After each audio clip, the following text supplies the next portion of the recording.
പൊതുവിദ്യാഭ്യാസ മേഖലയുടെ വളർച്ചയ്ക്കും ജനകീയ ഇടപെടലിനും കേരളം മാതൃകയാണ്. സർക്കാർ നടപടികൾക്കൊപ്പം സമൂഹ പങ്കാളിത്തവും ചേർന്നാണ് ഇത് യാഥാർത്ഥ്യമായത്. നവകേരളം കർമ്മ പദ്ധതിയുടെ ഭാഗമായി പൊതുവിദ്യാഭ്യാസ സംരക്ഷണ യജ്ഞവും അതിനെ തുടർന്ന് വിദ്യാകിരണവും വഴി കേരള ചരിത്രത്തിൽ ഇന്നേവരെ കണ്ടിട്ടില്ലാത്ത പശ്ചാത്തല സൗകര്യ വികസനം സ്കൂൾ വിദ്യാഭ്യാസത്തിൽ സാധ്യമായി.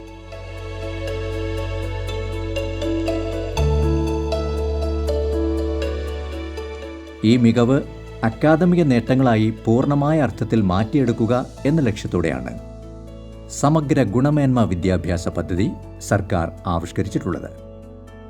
ഭൗതിക സാഹചര്യങ്ങൾ മാത്രം പോരാ കുട്ടികളുടെ സമഗ്ര വിദ്യാഭ്യാസത്തിന് എന്ന ചിന്തയുടെ അടിസ്ഥാനത്തിൽ ഭൗതിക സാഹചര്യങ്ങളും അതിനോടൊപ്പം തന്നെ ഏറ്റവും മികവുറ്റ അക്കാദമിക സൗകര്യങ്ങളും വേണമെന്നും അക്കാദമിക മികവ് കൂടി ഉണ്ടെങ്കിൽ മാത്രമേ നാം ഉദ്ദേശിക്കുന്ന രീതിയിലുള്ള ഗുണമേന്മ നമ്മുടെ പൊതുവിദ്യാഭ്യാസ രംഗത്ത് കൊണ്ടുവരാൻ കഴിയുകയുള്ളൂ എന്ന ചിന്തയുടെ അടിസ്ഥാനത്തിലാണ് പൊതുവിദ്യാഭ്യാസ വകുപ്പിൻ്റെ വിവിധ ഡിപ്പാർട്ട്മെൻറ്റുകൾ ഏകോപിച്ചുകൊണ്ട് സമഗ്ര ഗുണമേന്മ വിദ്യാഭ്യാസ പദ്ധതി നടപ്പാക്കിയിരിക്കുന്നത്. ഇവിടെ വിവിധങ്ങളായിട്ടുള്ള വിഷയങ്ങളിൽ പൊതുജനങ്ങളുടെ ആകെ സമഗ്രമായ സമ്പൂർണമായ സഹകരണത്തോടു കൂടി ഒരു ബൃഹത് പദ്ധതിയായിട്ടാണ് സമഗ്ര ഗുണമേന്മ വിദ്യാഭ്യാസ പദ്ധതി വിദ്യാഭ്യാസ വകുപ്പ് നടപ്പാക്കുന്നത്. ഓരോ പ്രായത്തിലും കുട്ടി ആർജിക്കേണ്ട അറിവുകളും നൈപുണ്യങ്ങളും പൂർണ്ണമായും ആർജിക്കുക എന്നത് ഈ പദ്ധതി ലക്ഷ്യം വയ്ക്കുന്നു. ഓരോ വിദ്യാലയത്തിലെയും കുട്ടികൾ പൊതുവിൽ മുന്നേറണം. അതോടൊപ്പം ഓരോ കുട്ടിയിലും അന്തർലീനമായ കഴിവുകളെ കണ്ടെത്തി പ്രോത്സാഹിപ്പിക്കുകയും വേണം. കുട്ടിയുടെ പഠന സാഹചര്യം, പഠന രീതി, പഠന വേഗം, ശീലങ്ങൾ, വീട്ടിലെ അന്തരീക്ഷം, സാമൂഹ്യ സാഹചര്യം, ശാരീരിക മാനസിക വൈകാരിക പ്രത്യേകതകൾ തുടങ്ങിയ വൈവിധ്യങ്ങൾ ഉൾക്കൊണ്ടുകൊണ്ട് ഓരോ വിദ്യാർത്ഥിയെയും ഉൾച്ചേർക്കണം. കൃത്യമായ ഒരു പ്രവർത്തന പദ്ധതിയിലൂടെയാണ് സമഗ്ര ഗുണമേന്മ ഉറപ്പുവരുത്തുന്നത്. ഈ പ്രവർത്തന പദ്ധതിയിൽ പ്രഥമ പരിഗണന നൽകുന്നത് അക്കാദമിക നിലവാരം ഉയർത്തുന്നതിന് തന്നെയാണ്.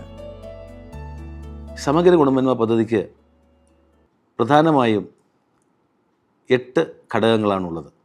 അക്കാദമിക പ്രവർത്തനങ്ങളുടെ കാര്യക്ഷമത വർദ്ധിപ്പിച്ച് ഗുണമേന്മ ഉറപ്പാക്കുക, മൂല്യനിർണ്ണയ രീതിശാസ്ത്രം പരിഷ്കരിക്കുക, സാങ്കേതിക വിദ്യ സൗഹൃദ വിദ്യാഭ്യാസ പ്രവർത്തനങ്ങൾ ഏകോപിപ്പിക്കുക, സാങ്കേതിക വിദ്യ സൗഹൃദ പ്രവർത്തനങ്ങൾ പരിപോഷിപ്പിക്കുക, ഭരണപരമായ പ്രവർത്തനങ്ങൾ ഏകോപിപ്പിക്കുക, ഗവേഷണ പ്രവർത്തനങ്ങൾ നടപ്പാക്കുക, അധ്യാപകരുടെയും വിദ്യാർത്ഥികളുടെയും പരിശീലന പ്രവർത്തനങ്ങൾ ശക്തിപ്പെടുത്തുക, വിദ്യാലയ സമിതികൾ, മറ്റ് വകുപ്പുകൾ എന്നിവരുടെ സഹകരണം, ഏകോപനം എന്നിവ സാധ്യമാക്കുക.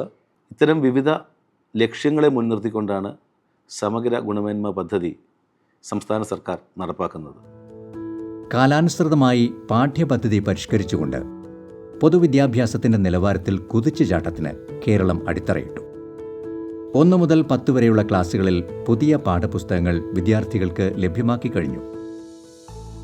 കേവലം ക്ലാസ് മുറിയിലെ പ്രവർത്തനങ്ങൾ കൊണ്ട് മാത്രം ഈ പാഠപുസ്തകങ്ങളുടെ സക്രിയമായ ഉപയോഗം സാധ്യമല്ല. ഓരോ വിഷയത്തെയും ആഴത്തിൽ മനസ്സിലാക്കാൻ സഹായിക്കുന്ന വ്യത്യസ്തമായ പരിപാടികൾ ആവിഷ്കരിക്കും. നവസാങ്കേതിക വിദ്യകളിൽ പരിശീലനം നൽകുന്ന ടെക് ടാലൻറ്റ്, വിഷ്വൽ ടാലൻറ്റ് തുടങ്ങി state institute of educational technology SIET നടപ്പാക്കുന്ന പ്രതിഭാ പോഷണ പരിപാടികൾ ഇതിനുദാഹരണമാണ്. വിദ്യാർത്ഥികളുടെ പഠനത്തിലെ വളർച്ച സമഗ്രമായി വിലയിരുത്തുന്നതിന് പാഠ്യേതര പ്രവർത്തനങ്ങളിലെ മികവുകൾ വിലയിരുത്തുന്ന രീതി നടപ്പാക്കും. ഇതിനായി ആവിഷ്കരിച്ചിരിക്കുന്ന ഹോളിസ്റ്റിക് പ്രോഗ്രസ് കാർഡ് മൗലികമായ ഒരാശയമാണ്. 8, 9, 10 ക്ലാസ്സുകളിൽ പൊതുപരീക്ഷയിൽ സബ്ജക്റ്റ് മിനിമം നടപ്പാക്കി കഴിഞ്ഞു. എല്ലാ കുട്ടികളും നിശ്ചിത പഠന ലക്ഷ്യങ്ങൾ കൈവരിച്ചുവെന്ന് ഉറപ്പാക്കാൻ ഇതിലൂടെ സാധിക്കും. ഈ അധ്യയന വർഷം 8ാം ക്ലാസ്സിൽ ഇതിന് തുടക്കം കുറിച്ചു. വകുപ്പിൻ്റെ നിർദ്ദേശമനുസരിച്ച് രക്ഷകർത്താക്കളുടെ യോഗം ആദ്യം വിളിക്കുകയുണ്ടായി. അത് കഴിഞ്ഞ് കുട്ടികളെ തരംതിരിച്ച് ഓരോ വിഷയത്തിൻ്റെ ബേസിസിൽ തരംതിരിച്ച് ടൈം ടേബിളിൻ്റെ അടിസ്ഥാനത്തിൽ അവർക്ക് 2 ക്ലാസ് വീതം ഒരു ദിവസം 2 വിഷയം കിട്ടുന്ന രീതിയിൽ അത് അറേഞ്ച് ചെയ്തു.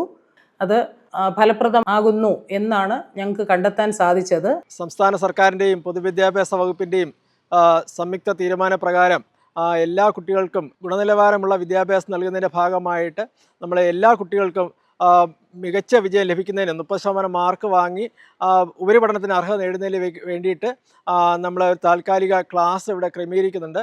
ഏതേതൊക്കെ വിഷയങ്ങളിലാണ് അവർ പിന്നോക്കം നിൽക്കുന്നതെന്ന് മനസ്സിലാക്കിക്കൊണ്ട് അവർക്ക് വേണ്ടുന്ന പരിഹാരബോധന പ്രവർത്തനം നൽകി ഉന്നത വിജയം നേടുകയും അതുപോലെ തന്നെ 9ാം ക്ലാസ്സിലും 10ാം ക്ലാസ്സിലും മികച്ച വിജയം നേടുന്നതിനും ഉള്ള ഒരു കൈത്താങ്ങ് നൽകുകയും ചെയ്യുന്നുണ്ട്. ആദ്യമൊക്കെ അവർക്ക് അതിൻ്റെ പ്രാധാന്യത്തെക്കുറിച്ച് അറിവില്ലായിരുന്നു. അപ്പോൾ അവർ പാരൻസുമായിട്ടും ഒക്കെ സംസാരിച്ച് ഒരു അവയർനെസ് നമ്മൾ കൊടുക്കുകയുണ്ടായി. അതിൻ്റെ റിസൾട്ടാണ് നമ്മളിപ്പോൾ കാണുന്നത്. അത്രയും കുട്ടികൾ നമ്മുടെ സ്കൂളിൽ എത്തിച്ചേർന്നിട്ടുണ്ട്. എല്ലാ അധ്യാപകരുടെയും അതുപോലെ തന്നെ രക്ഷിതാക്കളുടെയും പിന്തുണ ഞങ്ങൾക്ക് ലഭിക്കുന്നുണ്ട്.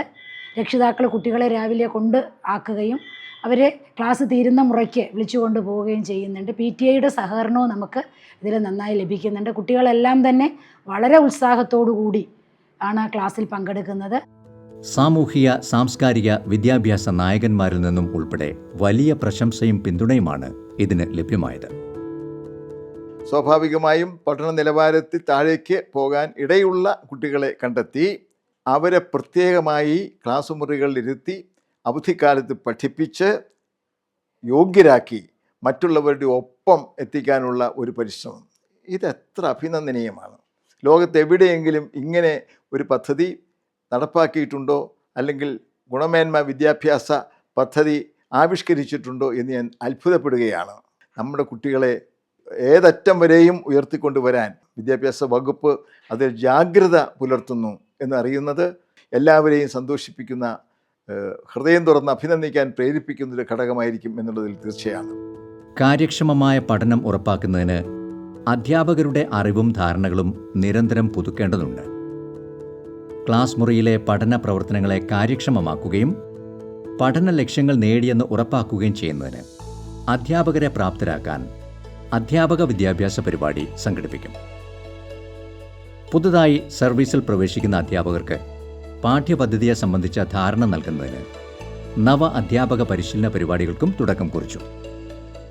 അധ്യാപകർ കുട്ടികളുടെ ഏറ്റവും മികച്ച സുഹൃത്തുക്കളും വഴികാട്ടിയും മെൻറ്റർമാരും ഗൈഡുമാകുന്ന രീതിയിലുള്ള ഒരു രീതിശാസ്ത്രം, ഒരു സമീപനമാണ് വിദ്യാഭ്യാസ വകുപ്പ് ലക്ഷ്യമിടുന്നത്. കുട്ടികൾക്ക് ഇപ്പോൾ പുതിയ കാലഘട്ടത്തിൽ അവർ നേരിടുന്ന വെല്ലുവിളികളെ മുൻകൂട്ടി അറിഞ്ഞുകൊണ്ട് അവരുടെ സ്വഭാവത്തിലുണ്ടാകുന്ന വ്യതിയാനങ്ങളെ പഠിച്ചുകൊണ്ട് അവർക്കാവശ്യമായിട്ടുള്ള പിന്തുണാ പ്രവർത്തനങ്ങൾ, അത് അക്കാഡമിക് മാത്രമല്ല മറ്റുള്ള സാമൂഹികമായ വിഷയങ്ങളിലും മാനസിക പ്രശ്നങ്ങളുള്ള കുട്ടികളെ സ്വാന്തനിപ്പിക്കുന്നതിലും ഒക്കെ ആവശ്യമായിട്ടുള്ള ട്രെയിനിങ്, കൗൺസിലിംഗ് എന്നിവയിലെല്ലാം തന്നെ അധ്യാപകർ കൂടുതൽ പ്രാപ്തരാക്കുന്നതിനാവശ്യമായിട്ടുള്ള പരിശീലനം വിദ്യാഭ്യാസ വകുപ്പ് സംവിധാനം ചെയ്തിട്ടുണ്ട്. മുഖ്യധാരാ പഠന പ്രവർത്തനത്തിനുള്ള പാഠപുസ്തകങ്ങൾക്കൊപ്പം കുട്ടികളുടെ ഇതര ശേഷികളും വികസിപ്പിക്കുന്നതിന് വിവിധ മേഖലകളിൽ പ്രവർത്തന പുസ്തകങ്ങൾ SCERT തയ്യാറാക്കിയിട്ടുണ്ട്. പ്രവർത്തന പുസ്തകങ്ങൾ അടിസ്ഥാനമാക്കിയുള്ള ഡിജിറ്റൽ ഉള്ളടക്കങ്ങൾ തയ്യാറാക്കുന്നതിന് state institute of educational technology SIET ചുമതലപ്പെടുത്തിയിട്ടുള്ളത്. ഈ ഉത്തരവാദിത്വം SIET ഫലപ്രദമായി നടപ്പാക്കി വരുന്നു.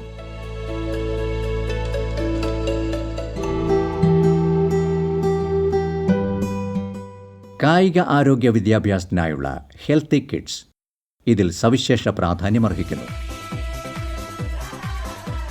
കായികക്ഷമതയും ആരോഗ്യവും ഇല്ലാത്ത ഒരു ജനതയ്ക്ക് സുശക്തവും വികസിതവുമായ രാഷ്ട്രമോ സമൂഹമോ കെട്ടിപ്പടുക്കാൻ സാധ്യമല്ല. അതുകൊണ്ട് തന്നെ നമ്മുടെ കുഞ്ഞുങ്ങളെ ചെറുപ്രായത്തിൽ തന്നെ നല്ല ആരോഗ്യശീലങ്ങളും വ്യായാമ മുറകളും പരിശീലിപ്പിക്കേണ്ടതായിട്ടുണ്ട്. ഈ ലക്ഷ്യം കൂടി മുന്നിൽ കണ്ടുകൊണ്ടാണ് സംസ്ഥാന സർക്കാർ സമഗ്രമായ വിദ്യാഭ്യാസ പരിഷ്കരണത്തിന് രൂപം നൽകിയിട്ടുള്ളത്. SCERT തയ്യാറാക്കിയ ഹാൻഡ്ബുക്കിനെ അധിഷ്ഠിതമാക്കിയാണ് ഈ ഡിജിറ്റൽ ഉള്ളടക്കങ്ങൾ SIET തയ്യാറാക്കിയിട്ടുള്ളത്. സംസ്ഥാനത്തുടനീളമുള്ള നിരവധി കായികാധ്യാപകരുടെ സേവനം ഇതിനുവേണ്ടി ലഭ്യമായിട്ടുണ്ട്. വിദ്യാർത്ഥികൾക്ക് മാത്രമല്ല, പൊതുസമൂഹത്തിനും ഈ ഡിജിറ്റൽ ഉള്ളടക്കങ്ങൾ പ്രയോജനകരമായിരിക്കും എന്ന് ഞങ്ങൾ പ്രതീക്ഷിക്കുന്നു. കായിക അധ്യാപകരില്ലാത്ത വിദ്യാലയങ്ങളിലും കായികാരോഗ്യ വിദ്യാഭ്യാസ പദ്ധതി നടപ്പാക്കുന്നതിന് SIAT ഹെൽത്തി കിഡ്സ് ഡിജിറ്റൽ ഉള്ളടക്കങ്ങൾ തയ്യാറാക്കി കായിക അധ്യാപകർക്കും വിദ്യാർത്ഥികൾക്കും ലഭ്യമാക്കി കഴിഞ്ഞു. പൊതുവിദ്യാഭ്യാസ വകുപ്പ് മന്ത്രി ശ്രീ V. ശിവൻകുട്ടി ഇതിന്റെ പ്രകാശന കർമ്മം നിർവഹിച്ചു. കായിക ശേഷികൾക്കൊപ്പം പ്രാധാന്യമുള്ള ഒന്നാണ് കുട്ടികളുടെ കലാവാസനകൾ. ഇതിനായുള്ള പ്രവർത്തന പുസ്തകങ്ങൾ SCERT കലാവിഭാഗം തയ്യാറാക്കിയിട്ടുണ്ട്. സംഗീതം, ചിത്രകല, നാടകം, സിനിമ എന്നീ മേഖലകൾക്ക് പ്രാധാന്യം നൽകിയാണ് ഓരോ പുസ്തകത്തിലും പാഠഭാഗങ്ങൾ ക്രമീകരിച്ചിട്ടുള്ളത്. തൊഴിൽ ഉത്ഗ്രഥിത വിദ്യാഭ്യാസത്തിനായി പൊതുവിദ്യാഭ്യാസ വകുപ്പ് നടത്തിവരുന്ന ഇടപെടലുകൾ പ്രത്യേകം എടുത്തു പറയേണ്ടതുണ്ട്. സ്കൂൾ വിദ്യാഭ്യാസം കഴിഞ്ഞ് പുറത്തുവരുന്ന കുട്ടി നിത്യജീവിതത്തിൽ ആവശ്യമായ ഏതാനും ജീവിത നൈപുണികൾ ആർജിക്കുകയും ഏതെങ്കിലും തൊഴിൽ മേഖലയിൽ പ്രാഥമിക അറിവ് നേടുകയും ചെയ്യുക എന്നത് തൊഴിൽ ഉത്ഗ്രഥിത പാഠങ്ങളിലൂടെ സാധ്യമാകുന്നു. ഇലക്ട്രോണിക്സ്, ദൃശ്യമാധ്യമം, പ്ലംബിംഗ്, ധനകാര്യ സാക്ഷരത, കൃഷി, ഭവന നിർമ്മാണം, fashion designing, printing and stationery, ഭക്ഷ്യ വ്യവസായം, ടൂറിസം തുടങ്ങിയ മേഖലകളിലാണ് തൊഴിൽ പ്രവൃത്തി പുസ്തകങ്ങൾ തയ്യാറാക്കിയത്. സമഗ്ര ഗുണമേന്മ വിദ്യാഭ്യാസ പദ്ധതി പ്രാവർത്തികമാക്കുന്നതിന് സംസ്ഥാന, ജില്ലാ, ബ്ലോക്ക്, തദ്ദേശ, സ്കൂൾ തലങ്ങളിൽ സംഘടനാ സംവിധാനങ്ങൾ പ്രവർത്തിക്കും. വ്യത്യസ്ത വകുപ്പുകളുടെയും തദ്ദേശ സ്വയംഭരണ സ്ഥാപനങ്ങളുടെയും സഹകരണവും പിന്തുണയും ഇതിൻ്റെ വിജയത്തിന് അനിവാര്യമാണ്. വിദ്യാലയങ്ങൾ കേന്ദ്രീകരിച്ച് വ്യത്യസ്ത വകുപ്പുകളുടെ പ്രവർത്തനങ്ങളെ സമഗ്ര ഗുണമേന്മ വിദ്യാഭ്യാസ പരിപാടിയുടെ കീഴിൽ ഏകോപിപ്പിക്കും. കേരള വിദ്യാഭ്യാസത്തിൽ മറ്റൊരു കുതിച്ചുചാട്ടത്തിന് ഈ കൂട്ടായ്മയിലൂടെ സാധിക്കും.